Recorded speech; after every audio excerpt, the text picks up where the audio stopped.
Hello, in this video I want to show you how to add additional user accounts in MSI Claw. To do this, first we'll need to click on the Start, navigate to the Settings, enter Accounts, and right here you'll be able to scroll down and find Other Users. Select Add Account.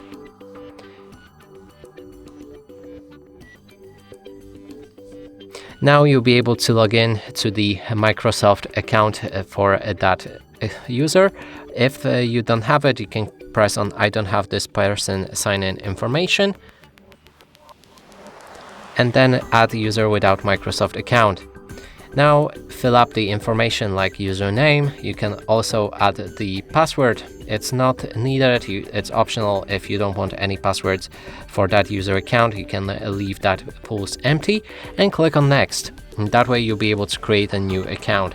And that's it for this video. Hope you like it. Please consider subscribing to our channel, leave a like and a comment below.